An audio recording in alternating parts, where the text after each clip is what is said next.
ಸ್ನೇಹಿತರೆ ಎಲ್ರಿಗೂ ನಮಸ್ಕಾರ. ನೋಡಿ, ಇವತ್ತಿನ ಈ ಒಂದು ಪ್ರೊಫೈಲಲ್ಲಿ ಹಳೆ ಮನೆ ಇದೆ, ತುಂಬ ಜಾಗ ದೊಡ್ಡದು, ಕಟ್ಟೋರ್ ಗತಿ ಇಲ್ಲ ಅಂತಕ್ಕಂಥದ್ದು. ಅದಕ್ಕೋಸ್ಕರ ಈ ಒಂದು ಮನೆನ ಮಾರಬೇಕು ಅಂತಿದ್ದಾರೆ ಸ್ನೇಹಿತರೆ. ಜಾಗ ಕೊಡ್ತಾರೆ. ನೋಡಿ, 2 ಸೈಟು ಎಷ್ಟು ಸೇರಿಸಿದ್ರೆ ಎಷ್ಟು ದೊಡ್ಡದಾಗುತ್ತೋ ಅಷ್ಟು ದೊಡ್ಡದಾಗಿದೆ ಮನೆ ಮಾತ್ರ. ನೋಡಿ, ಇಲ್ಲಿ ಎಲ್ಲ ಬಿದ್ದೋಗ್ಬಿಟ್ಟಿದೆ ಸ್ನೇಹಿತರೆ. ಆವಾಗ ಮಳೆ ಬಂದ್ಬಿಟ್ಟು ಆ ಒಂದು ಕಾರಣಕ್ಕೋಸ್ಕರ ಈ ಒಂದು ಮನೆನ ಸೇಲ್ ಇಟ್ಟಿದ್ದಾರೆ. ಇಲ್ಲಿ ಕಟ್ಕೊಳ್ಳೋರು ಗತಿ ಇಲ್ಲ ಇವ್ರ ಮನೇಲಿ. ಯಾಕೆ ಅಂತಂದರೆ ಎಲ್ಲರೂ ಬೇರೆ ಬೇರೆ ಸಪ್ರೇಟಾಗಿ ಮನೆ ಮಾಡ್ಕೊಂಡು ಹೋಗಿದ್ದಾರೆ ಸ್ನೇಹಿತರೆ. ಆ ಒಂದು ಕಾರಣಕ್ಕೋಸ್ಕರ ಅಷ್ಟೇ ಈ ಒಂದು ಜಾಗನ ಸೇಲ್ ಮಾಡಬೇಕು ಅಂತ ಇರೋದು.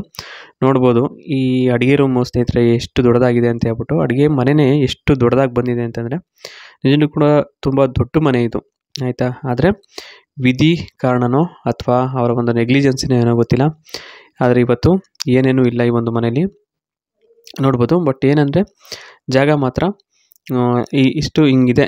ಇದನ್ನು ಕಟ್ಕೊಳೋದಾದ್ರೆ ಕಟ್ಕೋಬೋದು. ಇದನ್ನು ಸೇರಿಸಿ ಅವರು ಹೇಳೋದಾದ್ರೆ ಕಮ್ಮಿಗೆ ಕೊಡ್ತಾರೆ ಸ್ನೇಹಿತರೆ. ಏನು ತೀರಾ ಅವರೇನು ಜಾಸ್ತಿ ಏನು ಹೇಳಲ್ಲ.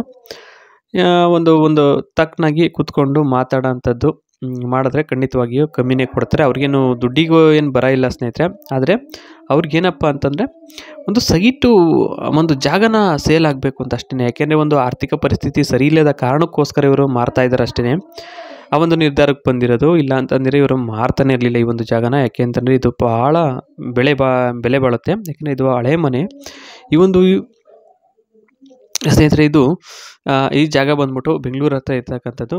ಆ ಒಂದು ಇದು ಇದು ಕನಕಪುರ ಸ್ನೇಹಿತರೆ, ಆಯಿತಾ. ಕನಕಪುರ ಹಾಗಾಗಿ ತುಂಬ ದೊಡ್ಡ ಮನೆ ಇದು ಕನಕಪುರದಲ್ಲಿ ಇರ್ತಕ್ಕಂಥದ್ದು. ಸೊ ಹಾಗಾಗಿ ನೋಡಿ, ತಮಗೆ ಏನು ಅನಿಸುತ್ತೋ ಏನು ಒಂದು ಮಾತುಕತೆ ಕೂತ್ಕೊಂಡು ಮಾತಾಡಿದ್ರೆ ಒಂದು ಒಳ್ಳೆ ತಕ್ಕ ಮಟ್ಟಿಗೆ ಕೊಡ್ತಾರೆ ಮನೇನ.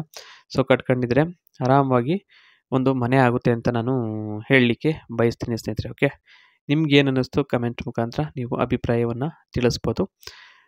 ನಿಮ್ಗೇನಾದ್ರು ಇಷ್ಟ ಆಗದೇ ಇದ್ದರೆ ನೀವು ಡಿಸ್ಲೈಕ್ ಆದರೂ ಕೊಡ್ಬೋದು, ಲೈಕ್ ಆದರೂ ಕೊಡ್ಬೋದು. ಓಕೆನಾ? Thank you, bye.